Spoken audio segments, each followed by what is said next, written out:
Hey everybody, it's Brian Asbury, and I just wanted to welcome you to today's episode. If you could, like today's episode, hit that subscribe button, and let's continue to grow the developmentally speaking brand. Today, my guest is former WWE developmental talent, Cezar Bononi. Cezar, how are you, sir? I'm doing great, Brian. Thank you for having me here. Excited to see whatever we're going to talk about today. Thank you. I'm going to ask you a question you've probably been asked 100 times, but what made you want to get into professional wrestling? I always like watching the Brazilian version of it that is called telecatch. That's how we call. I used to watch with my grandma, and I knew exactly what it was. I was never a believer that it was the right deal or anything like that, but I just liked the energy, the storylines, the characters, all these kind of things. And it was something that later in life, I found a school in Brazil, and I did not even like any other sports in Brazil, or actually, I was not good at it. Uh, but wrestling was a place that I found myself. Was it hard to find a school in Brazil? Pretty much, there's only one, At actually. what age did you decide that this was something you were truly going to pursue? So to be honest, I never imagined there was something that I was going to pursue or make a career out of it. Coming out of Brazil, I knew that it was pretty much impossible to the odds are too low, right? Hmm. So I was just doing for fun, just for love. That's pretty much how it is. Then opportunity came and I was ready, and I got even more ready.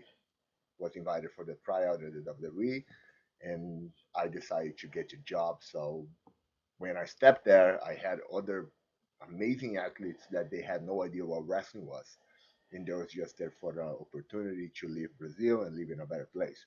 But I knew that this was something that I liked since I was a kid, and then I decided to step it up and do my best, and it worked. So after you trained, how long before you tried out with WWE did they contact you or did you contact them?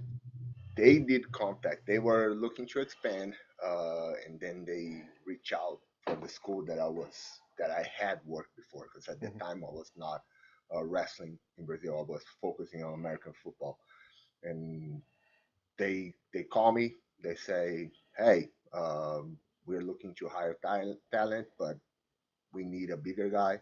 We don't have Brazilians are not big, and I was the only big guy that guy knew. So I did not believe him.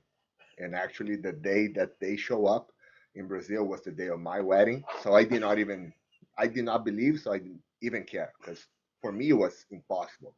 And they actually did show up, and I thought that I screwed. But then they get back 3 months after that. They saw me wrestle. They invited me over for a tryout, and that's here I am. So what was that process like? Was it everything that you thought it would be? Most people that I've talked with, if they're not living in the US, it's not an easy process to go Yeah. from A to B. No, it's absolutely not an easy process. I had to get a visa. Then they pay for all the expenses for me to come here for the tryout, which was good. I did not get any payment for the tryout, but they pay for everything. Mhm. It was 3 days, really intense, and then after that, it was like 12 weeks until they finally gave me the yes, and they actually gave me on the last day of the 12th week at 6 p.m. It was a lot of anxiety about it. Was it so how was those 12 weeks? Was it everything you thought it would be? Was it harder than what you thought it would be? Because I mean, at that point, it's a much bigger. There's the WWE way of doing Yes, things. yeah. So those 12 weeks waiting for the answer Hmm. was uh was the toughest part because I wanted so much. I know it was going to be hard because it was just me and my wife moving to a different place. Hmm. Everything else is new, uh, and it was hard to make plans in Brazil as well because I like in my head I was so certain that I would go that I had to keep hold on my job or the other things that I was doing in Brazil. So Hmm. it was a lot of anxiety about it. And then after that was like, hey, we got to move in 6 weeks. And then I was newly married, Hmm. new house, everything. So I had to get rid of everything to move. basically came here to the United States with two bags, and that was it. So how was the initial training with the WWE once you were signed? It was very tough because of the language barrier, Hmm. even though I could understand whatever they wanted to say. At that time, my English was not perfect because I knew how to read, I knew how to listen, I knew how to write, but I did not knew how to speak because I never practiced.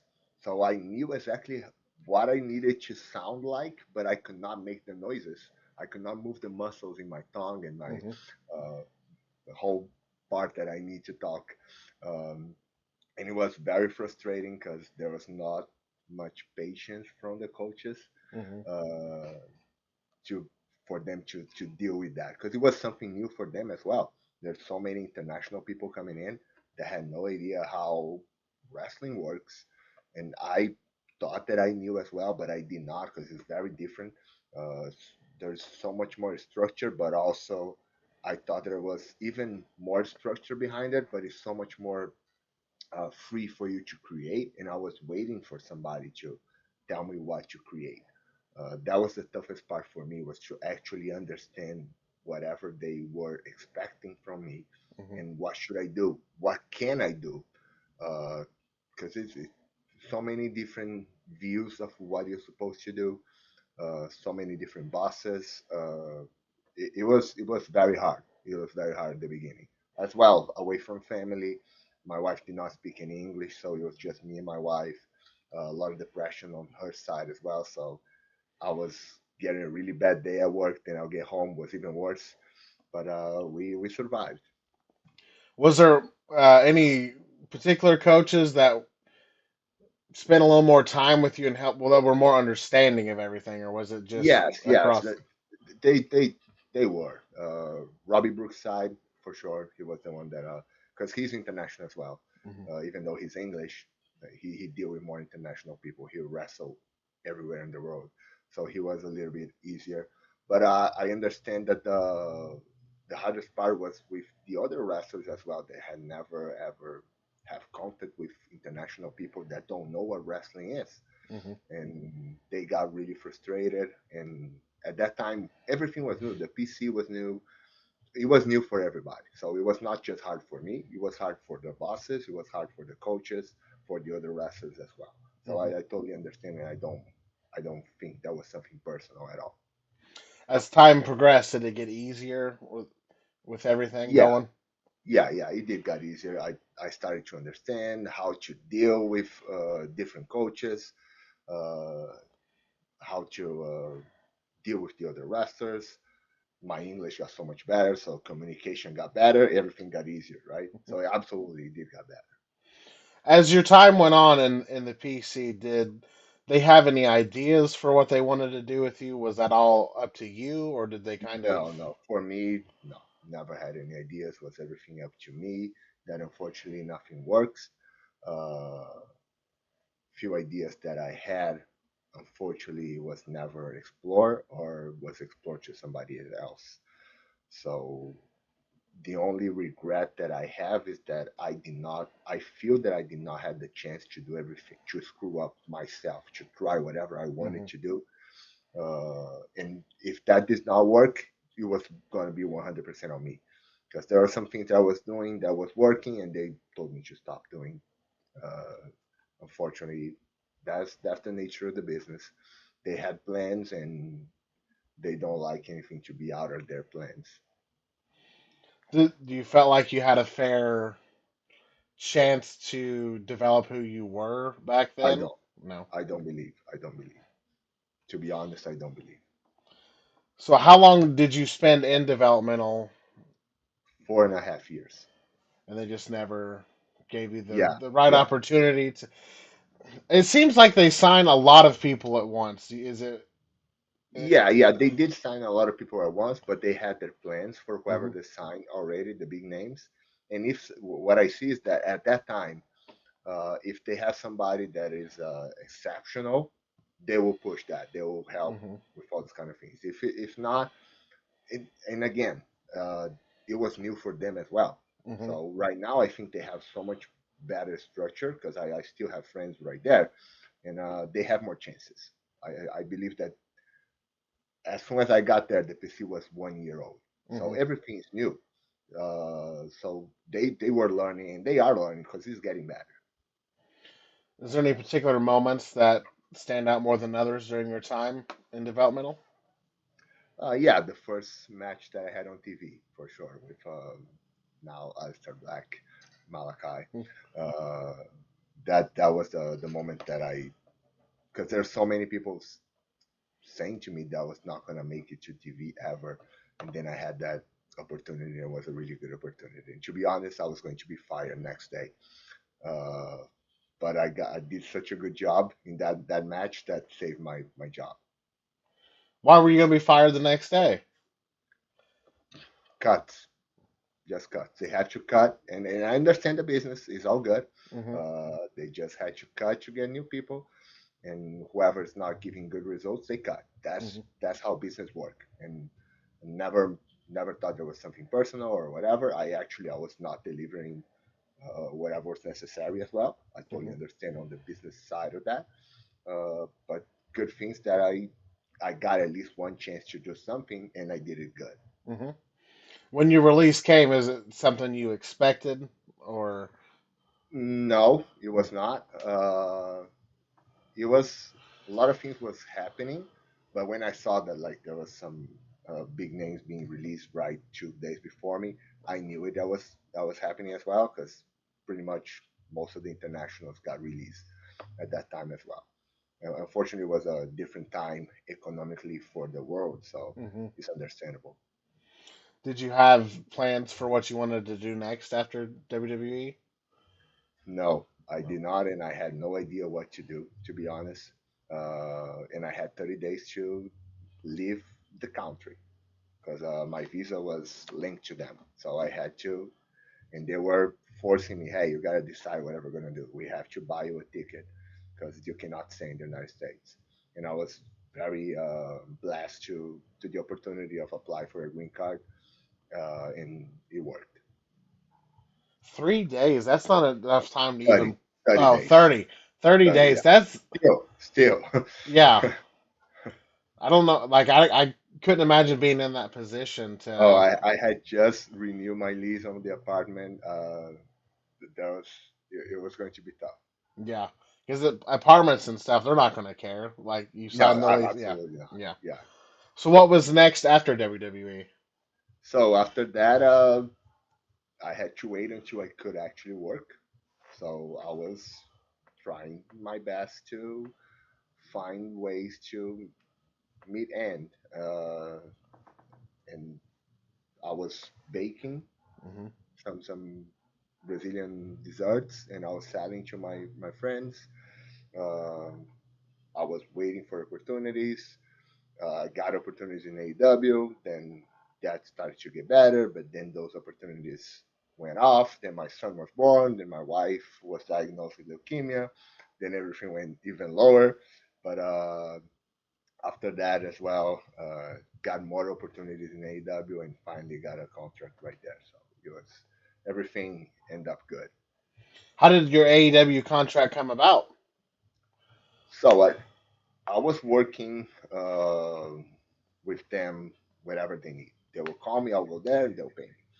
And then uh, we started to do something with the wingman, and we were waiting for to see if they actually wanted to hire us. And then they hired us all together. Uh, that was June 2021, uh, and and that was it. There was nothing special. It's just, hey, you guys are good. We want you guys to stay around. Here's the proposal. If it's good for you, just get it. And it was at the time was better than nothing, Hmm. and helped me a lot. So, how is everything now? Right now, everything is great. Oh, like you asked before, like what I was going to do after Hmm. wrestling. Of course, I knew that wrestling is not forever. Even though that my career never skyrocketed. And one of my concerns was whatever I'm going to do after this, because I had no idea what I was going to work. Because imagine that if I go to ask for somebody for a position And then they asked me, what have you done for the last 10 years? And yeah, I've been fake fighting on my underwear and boots. I understand that. But God always told me that I was going to use everything that I learned. I was not going to waste the things that I learned. And I could not understand whatever was that. And one thing that I learned was how to take care of my health, Hmm. even though I have to travel so often. And I really like fitness. My dad was a physical education uh, physical education teacher. My brother is as well is in the family. And then right here, I just got my at that time I got my personal training certification. I got my nutrition certification, and then I started to offer coaching services. And the good thing is that I don't have beef with anybody in wrestling. I believe that everybody likes me, and with that, people trust me as well. And my business is doing really good. A lot of really good friends that became clients right now, and I'm just helping people to change their lives and live better. Not just wrestlers; most actually are regular Hmm. dads, uh, regular people that are having great results with my coaching program. So everything's doing great so far. Where can people reach out to you to sign up? Are you still taking clients? Yes, I am. I have spots open for coaching still. My business is expanding, so my team is expanding as well. With that, I'm able to get more clients to help more people as well. Because of course, with the level of dedication that I have to each client, there is a limit of people that I can Hmm. actually help. But with more help, with more employees, I can help more people as well. Because my coaching program is really good and it's really in depth with the accountability and it's everything tailored. The communication is all the time. Like there's no need to wait for a whole week Hmm. for a question or something like that. All the questions are replied right away, and with that, I'm able to help people that has problems on staying consistent with their fitness. I'm able to talk to them to help with mindset as well, and give the actual attention that people want and people need. Because I know that it's not the same. Like I've been doing this for 20 years, so I did everything wrong, and I don't want people to do all the wrong mistakes that I did Hmm. in whenever they're seeking for their fitness. So this way, I'm able to help so much more people, and this is what I love to do. It's really good. It's good for my body as well because I'm not taking bumps every Hmm. day. I'm not traveling on small airplanes, but also I'm meeting amazing people that most my clients become my friends. Hmm. That's it, and this is something that I really love doing. It. Where can people sign up at? So they can sign up by the form on my Instagram account. You go in my bio, there's a form right there. Just click right there. You can fill all the information, and then I personally am going to reach out to each individual to see if I can help. Because sometimes it's something very specific, and I'm Hmm. not gonna jump in saying that, hey, I can help you, just take your money, and I cannot. So I need a lot of information to see exactly if I can help the way that each individual needs. Because my plans are tailored and customized to all the needs. For that, it has to be a really good questionnaire that I do one on one because, Hmm. like, I don't want to just read a paper and get information out there. I need to actually understand whatever is behind the issues that people are finding to achieve their goals. That's a really good thing to do. There's a lot of people in that specific industry that just will take your money and go. And Yeah. here's the same layout for Joe and everybody else. See you in a week. But it's good to see that you're taking the time and you're investing in people, and it's something you're passionate about. Yes, it is. Yes, and I'm good at it. That's what matters the most. People are having results, so people are happy. I'm happy. Good. One more question for you, and I'll let you go, sir. If you had any advice to give to anybody getting into professional wrestling, what would it be? Get strong. Take care of your body. I see a lot of people believing that it's not a actual sport and they just watch it on TV. They believe they can do it. They can't. Hmm. So be strong, be healthy, be mobile, be agile. work out, take care of your health, take care of your food.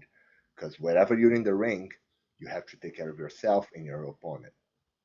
That person that is working with you is trusting their body on you. So you have to be strong enough to be able to manhandle somebody safely. And this way, everybody's going to finish the match. Everybody's going to enjoy. Everybody can go to home, to their family, and be happy and keep doing this for long. So if you don't take care of your fitness, not just you are in danger, but somebody that is working with you is in danger as well. I couldn't agree more. I just want to say thank you for taking the time out today, sir. Thank you for what you've done for professional wrestling and what you continue to do. If there's ever anything I could ever do, please feel free to reach out. Thank you very much, Brian. Truly appreciate it. Thank you.